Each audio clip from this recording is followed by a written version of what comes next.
கிறிஸ்துவுக்குள் மிகவும் பிரியமானவர்களே, கர்த்தராகிய இயேசு கிறிஸ்து நாமத்தினாலே உங்களை வாழ்த்துகிறேன். விசுவாசிகளின் தற்போதைய நிலை. விசுவாச வார்த்தைகளை கேளுங்கள், விசுவாச வார்த்தைகளை பேச வேண்டும். பரிசுத்தம், விசுவாசம், நித்திய ஜீவன் ஆண்டவரிடம் நாம் கேட்க வேண்டும். தேவைகளுக்காக ஓடாதிருங்கள். தேவன் விசுவாச வார்த்தைகளை நாம் கேட்கும்போது எல்லாவற்றையும் ஒரு குறைவின்றி தருவார். விசுவாச வார்த்தைகளை குறித்ததான முழுமையான விளக்கங்களை இந்த காணொளியில் நம் பிரதர் MD ஜெகன் அவர்கள் பேசியிருக்கிறார்கள். கேளுங்கள், அது உங்களுடைய ஆவிக்குரிய வாழ்க்கைக்கு பிரயோஜனமாக இருக்கும். தேவன் தாம் உங்களை ஆசீர்வதிப்பாராக. ஆமென். சங்கீதம் படிக்கிறது பயங்கரமாக படிக்கிறது, பாடுற பாட்டெல்லாம் பயங்கரமாக பாடுறது. உங்களை மாதிரிலாம் பாட்டு பாடுறதுக்கு ஆளே இல்லை. சிங்க கபியில் நான் கீழந்தேன் இருந்தீங்க. நான் ஒருத்தர் கேட்டேன், சிங்க கபில் நீ இருந்தியானே? அது கூட தான் 20 வருஷமா இருக்கிறேன். என்னைக்கு சிங்க கபில் இருந்தீங்க? சரி, ஓகே, பிரச்சனையில் இருக்கிறோம். நாம என்ன சொல்றோம்? இது எல்லாத்தையும் வரும்போது பாட்டோட சரி நம்ம விசுவாசம் வெளிப்பட்டுச்சா? கொரோனா வரும்போது உலகத்தான் பயந்ததை விட நிறைய பயந்தது சச்சி விசுவாசி தான். சோத்திரம் சோத்திரம் சோத்திரம், கதவை மூடுங்க, சோத்திரம் சோத்திரம் சோத்திரம், மாஸ்க் போடுங்க, சோத்திரம் சோத்திரம், வெளியே போனியா கையை கழுவு, நல்லா கழுவு, உள்ள விடாத வச்சாரு. யாரு? விசுவாசி. கேட்ட ஞானம், அதுக்கு பேர் என்னது? ஞானம். நம்மெல்லாம் கத்தர் கொடுத்த ஞானத்தில் ரொம்ப கேர்ஃபுல்லா. நீ கேர்ஃபுல்லா இரு, ஃபியரா இருக்காத. பயங்கர ஃபியர். வீட்டுக்குள்ள பாஸ்டர் விட மாட்டேன்ட்டீங்க. இதை விட மோசம் உலகத்துல நீங்க கிடையாது. நீங்க தான் எல்லா நாளையும் பாஸ்டர் எங்க வீட்டுக்கு எப்போ வருவீங்கன்னு கேட்டீங்க. கொரோனா நேரத்தில் வரேன்னாருனா வராதன்ட்டான். பாஸ்டர் நீங்க போன்லயே ஜாம் பண்ணுங்க, உங்களுக்கு எல்லா வல்லமையும் இருக்கு, நான் ஸ்பீக்கர் போடுறேன், ஒரு வார்த்தை சொன்னால் போதும், நீங்கள் எங்க வீட்டு வருவதுக்கு நான் பாத்திரவான் அல்ல, வீட்டு பக்கம் வந்தாதான்.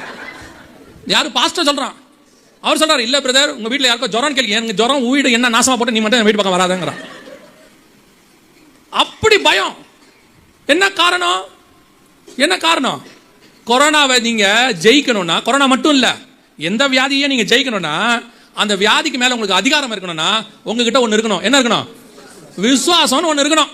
பைபிள் சொல்லுது, விசுவாசிக்கிறவர்களால் நடக்கிற அடையாளங்களாவன தான் வியாதியத்தின் மேல் கரங்களை வைப்பீர்கள், அவர்கள் சொஸ்தமாவார்கள். அப்ப சபைக்குள்ள விசுவாசம் ஒன்னு இருக்கணும்னா நீங்க என்ன கேட்டா விசுவாசம் வரும்? விசுவாசம் எதனால வரும்? கேள்வினாலே வரும். அப்படிதானே? அப்ப 20 வருஷமா நீங்க கேட்டிருக்க வேண்டிய வார்த்தை விசுவாச வார்த்தை கேட்டிருக்கணும். நீங்க 20 வருஷமா விசுவாச வார்த்தையே கேட்கல. 20 வருஷமா நீங்க கேட்டது ஆசீர்வாத வார்த்தை. நீங்க கேட்டதுல என்னது? இப்போ என் நாமத்தினால எதை கேட்டாலும் அதை நான் உங்களுக்கு தருவேன். இப்ப ஆண்டவர் சொல்லிட்டாரு, நீ என்ன கேட்டாலும். நீங்க என்ன பண்ணிட்டீங்க? ஆண்டவர்கிட்ட, ஆண்டவரே உங்களுக்கு நீங்க கேட்டீங்களோ இல்ல கேட்க சொன்னாங்களோ, யார் சொன்னாங்களோ, யூடியூப்ல சொன்னாங்களோ, ஃபேஸ்புக்ல சொன்னாங்களோ, நீங்க எல்லாத்தையும் என்ன கேட்க ஆரம்பிச்சீங்க? வீடு கொடுங்க, கார் கொடுங்க, பொண்ணுக்கு கல்யாணம் பண்ணி வைங்க, பையனுக்கு வெளிநாட்டில் வேலை கொடுங்க. ஒரு வீடு கொடுத்த உடனே ஆண்டவரே மேலேயும் வீடு கட்டி கொடுத்துருங்க, அப்படியே வீடு கொடுத்த உடனே பின்னாடி தோட்டம் கொடுத்துருங்க. கேட்டுக்கிட்டே இருந்தியா? உங்க கேட்கறது நின்னுச்சா? பொண்ணுக்கு கல்யாணம் கேட்டிய, கல்யாணம் பண்ண பிறகு 3 மாசம் கழிச்சு, 3 மாசம் ஆச்சு, ஒண்ணும் இல்ல, எல்லாரும் கேட்கறாங்க ஒண்ணும் இல்லையான்னு உபாச ஜபத்தை எழுதி கொடுக்கறது. ஒரு பூச்சோ புழுவோ என் பிள்ளையினுடைய வயிற்றில் பூச்சி புழு வந்தா பரவாயில்லையா? கேட்க கூட தெரியுதுல்ல என்ன கேட்கணும்னு. அப்புறம் குழந்தைய கேட்கறது. அப்புறம் குழந்தை கேட்ட உடனே பிள்ளை இவ்வளோண்டு இருக்குது, கர்த்தர் பிள்ளையை பலப்படுத்தும்படி ஜெபம் பண்ணுவோம். அப்புறம் பிள்ளை பிறந்த உடனே பிள்ளைக்கு நல்ல ஞானத்தை கட்டளையிடும்படி. அப்புறம் பிள்ளைக்கு ஞானம் வந்த உடனே என் பொண்ணு வாடகை வீட்டில் ரொம்ப கஷ்டப்பட்டுக்கிட்டு இருக்கிறா, அவளுக்கு எப்படியாவது ஒரு சொந்த வீடு கர்த்தர் கட்டளையிடும்படி. அப்புறம் சொந்த வீடை கொடுத்த உடனே அடுத்து இது பிள்ளை வளர்ந்து வந்துருது, இந்த பிள்ளைக்கு ஒரு நல்ல காலேஜ் கிடைக்கும்படி. அப்புறம் அது படிச்சு முடிச்சோன்னா திருப்பி அது ஒரு நல்ல மாப்பிள்ளை கிடைக்கும்படி. நீ சாவர வரைக்கும் கேட்டுக்கிட்டே தான் இருக்க. என்னைக்கு விசுவாச வார்த்தையை கேட்டிய? இந்த கேட்டது கிடைக்குது பாருங்க, அதுக்கு பேர் விசுவாசம். நீங்க பதில் வச்சுக்கிட்டீங்க. நீங்களா நினைச்சுக்கிட்டீங்க இது கேட்டது கிடைக்குது. ஆண்டவர் சொல்றாரு, ஒரு அம்மா அந்த எஜமானனை என்ன பண்ணுச்சா? வருந்தி கேட்டுக்கிட்டே இருந்துச்சா ரொம்ப நாள். ஆண்டவர் சொன்னாராம், அந்த எஜமான் சொன்னானா, ரொம்ப நாளா அந்த அம்மா கேக்குது, கொடுத்து தொலை. அப்படித்தான் கர்த்தர் உங்களுக்கு எல்லாம் கொடுத்தாரு. நீங்க என் நாமத்தினால நீங்க கேட்க வேண்டியது என்னன்னா, ஆண்டவர் சொல்றாரு, உன்னை சோதிக்கும்படி பிசாசன் என்னிடத்துல வேண்டிக் கொண்டான், நான் உன் விசுவாசம் ஒளிந்து போகாதபடி பிதாவின் இடத்துல வேண்டிக் கொண்டேன். நீங்க கேட்க வேண்டியது கீழானவைகள் அல்ல, மேலானவைகள். கேட்க வேண்டியது பரிசுத்தம், கேட்க வேண்டியது விசுவாசம், கேட்க வேண்டியது நித்திய ஜீவன். நீங்க அதையெல்லாம் கேட்கவே இல்லையே கடந்த 20 வருஷமா. நீங்களும் கேட்கல, உங்களை கேட்கவும் சொல்லல. நிறைய ஊழியக்காரன் எழுப்பிட்டான் இந்த 20 வருஷம். ஆண்டவர்கிட்ட கேளுங்க, நல்ல காரா கேளுங்க. அந்த கார் என்ன கலர்னு கேளுங்க. ஏன்னா ஆண்டவருக்கு கலர் தெரியாது. ஏன்னா பரலோகத்தில் கலர் இல்லை, ஒன்லி ஒயிட் தான். அதனால ஆண்டவர்கிட்ட என்ன கேளுங்க? கலர் கேளுங்க. கேட்கும் போது ஆண்டவர்கிட்ட தெளிவா கேளுங்க. டீசலா பெட்ரோலான்னு மாத்தி கொடுத்துட போறாரு. அவன் சொன்னா நீங்களும் கேட்கறியா பாருங்க, உட்காந்துக்கிட்டு நீங்களும் கேட்கறியா? ஒரு ஆள் என் கூட வந்துட்டு பேசிக்கிட்டே வரேன், திடீர்னு திரும்பி பார்க்குற ஆளை காணோம். பார்த்தா ஒரு கார் மேல கை வச்சு ஜோம் பண்ணிட்டு இருக்கு. அது கார் ஒரு 60 லட்ச ரூபா இருக்கும், ஜாக்வார் கார். கையில் வச்சு ஜோம் பண்ணிட்டு இருக்கு. சோத்திரம் சோத்திரம் சோத்திரம். நான் சொன்னேன், இப்போ என்ன பண்றேன்னு கேட்டேன். இல்லை, கொரியாலேருந்து ஒரு பிரசங்கர் சொல்லியிருக்கிறாரு, நீ கை வச்சு ஜோம் பண்ணுறதை கர்த்தர் கொடுப்பார் அப்படின்னு. நான் சொன்னேன் அதை கொடுக்க மாட்டார். உடனே அந்த ஆளு, நீ எப்போ பார்த்தாலும் இப்படி தான் அவிசுவாசமாகவே பேசுற, ஏன் கொடுக்க மாட்டார்? அது அவன் காரு, அது எப்படி உங்ககிட்ட கொடுப்பாரு? அவன் தான் ஏற்கனவே ரிஜிஸ்டர் பண்ணி வச்சிருக்கானே. அவன் காரை நீ போய் கேட்குற? அடுத்தவன் பொருளை இச்சையா திருப்பாயின்னு இல்லை. சரி, அந்த ஆள் கார் நிறுத்திட்டு போனா சந்தோஷம். உள்ள மனைவி பிள்ளையை விட்டுட்டு நீ கடைக்கு போயிருந்தானா நீ இப்படி ஜோம் பண்றியா? என்ன கிடைக்கும் உனக்கு? நீங்க இருக்கீங்க பாருங்க, யார் எதை சொன்னாலும் கேளுங்க, ஆண்டவர் இந்த வருஷம் உங்களுக்கு கண்டிப்பாக வீடு தருவார். எதுக்கு? உனக்கு என்ன வேண்டும் என்பதை பரமபிதா முன்பே அறிந்திருக்கிறார். இஸ்ரவேல் ஜனங்கள் புறப்படுவதற்கு முன்பதாகவே 40 வருஷத்துக்கு தேவையான சாப்பாடு, தண்ணி, ஏசி, ஹீட்டர் எல்லாம் ரெடி பண்ணி வச்சிருந்தாரு. போய் சேர்ற வரைக்கும் கொடுத்தாரு. 6 லட்சம் புருஷருக்கு சாப்பாடு போட்ட ஆண்டவர் 4 பேருக்கு அவங்க குடும்பத்துக்கு தரமாட்டாரா? தேவையான தரமாட்டாரா? எப்ப பாரு அழுவுறது. அதை வேற எழுதி வச்சுக்கிட்டு அழுவுறது. சும்மா அழுவுறது இல்லை, எழுதும் போது மறந்துருமாமா. எழுதி வச்சுட்டா நீங்க சில ஆட்கள்லாம் வருதுனாலே ஆண்டவர் டென்ஷன் ஆவார் போல. இப்போ நான் இருந்தால் அப்படி தான் டென்ஷன் ஆவேன். பக்கத்தில் தூதங்கிட்ட சொல்லுவேன், இது அழும் பாரு. இப்போ வந்து முழங்கால் போட்ட உடனே அவர் சொல்றாரு எல்லா வித ஸ்தோத்திரத்தோட வேண்டாம். இது ஸ்தோத்திரமே பண்ணாது, கண்ணீர் இப்படி நின்றுகிட்டே இருக்கும். மோட்டர் முழங்கால் போட்ட உடனே பொசக்குன்னு வெளியே வந்துடும். ஆண்டவர் சாட்சி சொன்னோம்னா அழாம சொல்றீங்களா? நீங்க உண்மையான சாட்சி சொல்லும் போது துக்கத்தில் அந்த சந்தோஷத்தில் கண்ணீர் வரதை நான் சொல்லவே இல்லை. சில ஆட்களுக்கு கீழ்ப்படியாம சாட்சி சொல்லுன்னா பாட்டு பாடுறது, இதெல்லாம் பாஸ்டர்ஸோடைய கொடுமை. நான் சொன்னா தான் முடியும், அவங்க சொன்னா நீங்க கோச்சிப்பீங்க. நான் சொல்றேன் உங்களுக்கு, சாட்சி சொல்லணும் பாஸ்டர்னு கொடுத்த உடனே 3 ஸ்டான்ஸா பாடுறது. எதுக்கு பாடுவிய? வேணா போய் உங்க வீட்டில் பாடுங்க, இல்ல ஸ்பெஷல் சாங்னு கேட்டு வாங்கி பாடுங்க. உங்க சாட்சியை கேட்கறதா பாட்டை கேட்கறதா உட்காந்து அப்படியே பாட்டு பாடுறது. அவன் மியூசிக் போற தம்பி வேற புதுசா பாடினவன என்ன பாட்டுன்னு அவனுக்கு புரிய மாட்டேங்குது. நீங்க வேற டியூன்ல பாடிட்டு இருக்கீங்க, வேற டியூன்ல போட்டுக்கிட்டு இருக்கான். சபைக்குள்ள வந்து சேட்டை பண்ணிவிட்டு கவனிச்சுக்கொள்ளுங்க. எதை கேட்கணும் எதை கேட்கக்கூடாதுன்னு பைபிள் சொல்லுது. இந்த 20 வருஷம் நீங்க விசுவாச வார்த்தையே கேட்கல. கேட்காதனுடைய விளைவு உங்களுக்குள் விசுவாசம் இல்லை. அதான் பிரச்சனை. விசுவாசம் இல்லை, ஆனா இல்லைங்கிறது உங்களுக்கு தெரியாது. ஆனா பேரு விசுவாசி. எங்களுக்கு இல்லைன்னு எப்படி சொல்றீங்க? அதான் கொரோனால மூடிட்டீங்களே. கொரோனா கதவை மூடிட்டீங்களா? வீட்டுக்கு போய் சர்ச்சை மூடணும்னா அரசாங்கம் சொல்லிச்சு மூடணும். வீட்டு கதவை மூடிட்டு வெளியே வரலையே. எவனாவது கதவை தொட்டா ஜன்னல்ல கூட திறக்கலையே.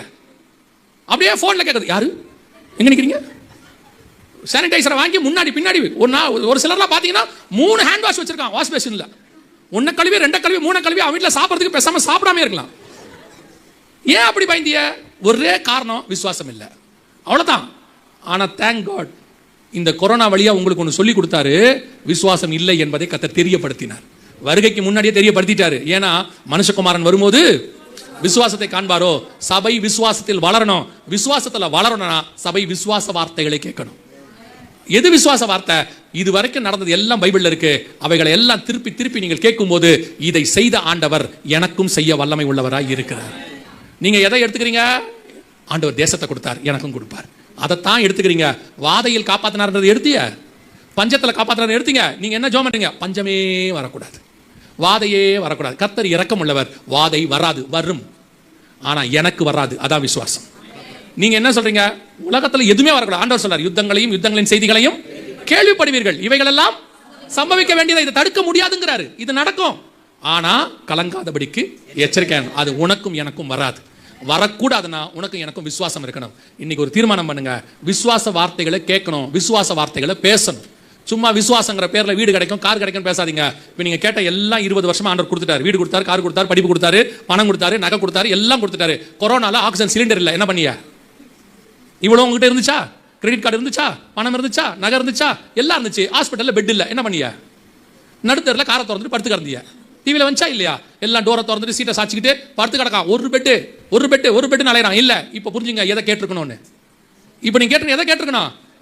நீங்க கேட்ட சுகத்தை கேட்டிருக்கணும், பலத்தை கேட்டிருக்கணும், வாதை அணுகாதுன்னு கேட்டிருக்கணும். அப்படி கேட்டிருந்தால் அதையும் கொடுத்திருப்பார். கேட்காத ஐஸ்வர்யத்தையும் சேர்த்து கர்த்தர் கொடுத்திருப்பார். நீங்க கேட்டது இதை, அதனால பார்த்தாரு. எடுத்துக்கோ, வச்சுக்கோ. இப்போ என்னப்பா இளையகுமார் வந்து கேட்டான், ஆண்டவா அப்பா எனக்கு சொத்து கொடுப்பா, வச்சுக்க. அப்பா சொல்லலை, கொடுக்க மாட்டேன்னு.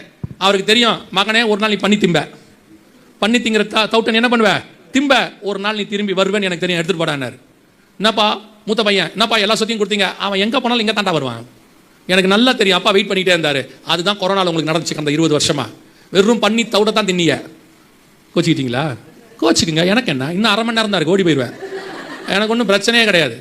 எல்லாம் 20 வருஷமா பண்ணி தவிடு ஆசீர்வாதம். இளையகுமாரன் வாங்கின மாதிரி வாங்கி தின்னிய எல்லாத்தையும். இப்போ எல்லாம் போய் கொரோனால ஒன்றும் போய் எங்கள் அப்பா வீட்டில் இருந்திருந்தா எவ்வளோ நல்லா இருந்திருக்கான். கடைசியில் காப்பாற்றுறது கர்த்தர் தான் காப்பாற்றினார், வேற எவனும் காப்பாற்றல. பணக்காரன் செத்து போனா இங்கிலாந்து பிரதமர் வீட்டு ஜான்சன் வீட்டுக்கு கொரோனா போச்சு. புதின் வீட்டுடையதான பர்சனல் செக்ரட்டரிக்குள்ள கொரோனா போச்சு.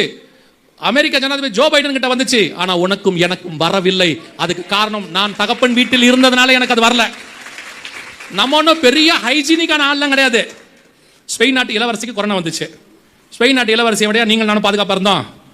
அவ்வளோ பாதுகாப்பு நம்ம இருந்த பாதுகாப்பில் நீங்கள் ஒரு மாஸ்க் போட்டிங்களா ப்ளூ கலரில், அது மாஸ்கே கிடையாது தெரியுமா உங்களுக்கு? நம்ம அதை மாஸ்க் நினச்சிருந்தோம்ல, அது ஒரு காடா துணி. அதில் கொரோனா உள்ள யூட்டர்ன் போட்டு வெளியெல்லாம் போயிடும் தெரியுமா உங்களுக்கு? நம்ம சாட்டிஸ்ஃபை. அது வேற எலாஸ்டிக் பிஞ்சிரும். நம்மால முடிச்சு போட்டுருப்பாங்க. இது பத்தாததுக்கு நம்மால எவ்வளவு சேஃப்டி பேருங்க.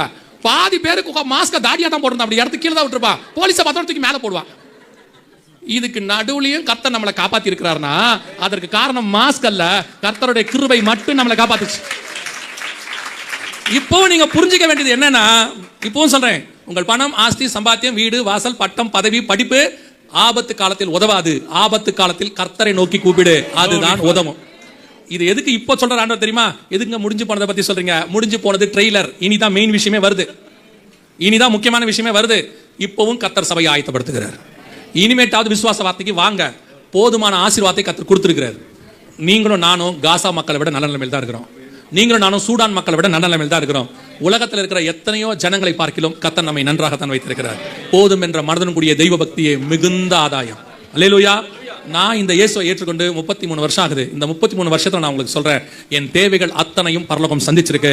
ஒரு நாளும் கர்த்தர் என்னை கைவிடவே இல்லை. என் தகப்பனை பத்தி எனக்கு தெரியும். நான் தைரியமா சொல்றேன், என்னை நடத்தின என் தகப்பன் உங்களையும் நடத்த வல்லமை உள்ளவராக இருக்கிறார். தயவு செய்து இதுக்கு பின்னாடி ஓடாதீங்க. இதெல்லாம் தானா வரும். இப்ப நீங்க வளர வேண்டியது விசுவாச வார்த்தை. விசுவாச வார்த்தைகளை கேளுங்க.